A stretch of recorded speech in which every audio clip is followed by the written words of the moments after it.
এবার না কত সাংবাদিকরা ক্যাঙ্কা। এ বে দুনিয়ার খারাপ, খালি উল্টা পাল্টা রিপোর্ট করে বুঝছো। এমনি মানুষেরা কয় যে হলুদ হলুদ। আচ্ছা এখন পুলিশ ক্যাঙ্কা।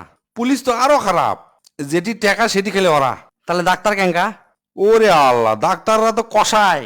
ওষুধ কোম্পানিতে ব্যবসা করবি, আবার পরীক্ষা দিবি, সেটি থেকে ব্যবসা করবি, মানে যাতেও কাটবি আসতেও কাটবি। তাহলে ইঞ্জিনিয়ার। ইঞ্জিনিয়াররা তো টাকা ছাড়া কিছুই বোঝে না, যেটাই করিলেও খালি টাকা আর টাকা। তাহলে উকিলেরা ক্যাঙ্কা। উকিলেরা তো শকুন রে, যাক ধরবি তাই শেষ, সারা জীবন খালি টাকা দিতে দিতে শেষ হয়ে যাবো।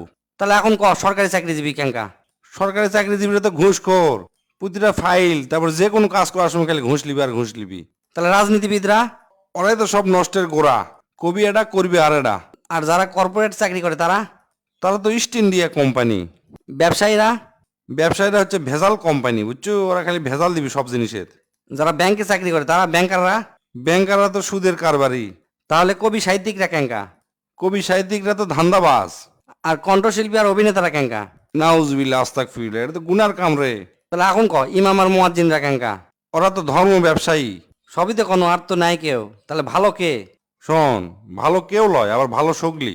সব জায়গার থেকে দুর্নীতি করা যায় বুঝছো, আবার সব জায়গার থেকে ভালো থাকা যায়, কিন্তু আমাদের খাসলত কি ভালো থাকবার পারি না।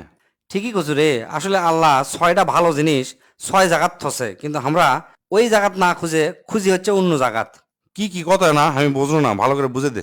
এই যেমন ধর 1 নম্বরে আল্লাহ কসে আমি দিন ইসলামকে রাখছি ক্ষুধা দরিদ্রতা ও ধৈর্যের মধ্যে, আর মানুষ তা খোঁজে হচ্ছে দুনিয়ার সচ্ছলতার মধ্যে।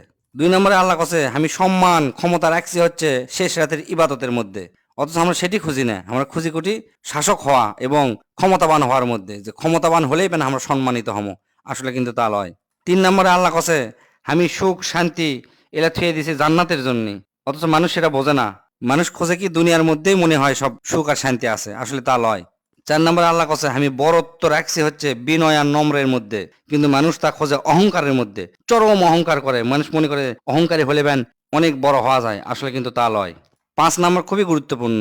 5 নম্বরে আল্লাহ কসে আমি ধনী এবং বড় লোকই রাখছি হচ্ছে অল্প তুষ্টিতেই, যারা অল্পতেই সন্তুষ্ট হয় তারাই আসল ধনী এবং বড় লোক, কিন্তু মানুষ তা খোঁজে হচ্ছে লোভ আর লালসার মধ্যে। আর 6 নম্বরে লাস্ট আল্লাহ কসে আমি ওই সমস্ত মানুষের দোয়া সহজেই কবুল করি যারা হালাল উপার্জন করে ইনকাম করে, হালাল উপার্জন করে দিন পার করে, তারা হাত তোলার সাথে সাথে আমি কবুল করিলাম। অথচ মানুষেরা সেটা বোঝে না, আমরা সেটা বুঝি না, আমরা খুঁজি কুটি হারাম উপার্জনের মধ্যে। আর কেউ কেউ তো আছে যে প্রচুর টাকা হারাম পথে ইনকাম করে, করার পর করে কি হজত যায়, হজ তো জীবনে কবুল হবেও না। আবার 2 নাম্বার ইনকাম করে আবার মানুষকে অনেক দান করে, চিন্তা করে যে দান করন আমাকে জানিলে মাফ হয়, জীবনেও মাফ হবে না। হালাল উপার্জন করার পর 1 টাকা দান করলে আল্লাহর কাছে ওটাই মহান, আল্লাহর কাছে ওটাই অনেক কিছু। খুবই সুন্দর কথা কছো দোস্ত, আসলে আমরা এগুলা বোঝারই চেষ্টা করি না। শয়তান হামাগরক এমন ভাবে চাপে ধরছে যে কোনটা ভালো সেটা আসলে আমরা বুঝবারই চেষ্টা করি না। আল্লাহ হামাগরক সঠিক পথে চলার হেদায়েত দান করুক।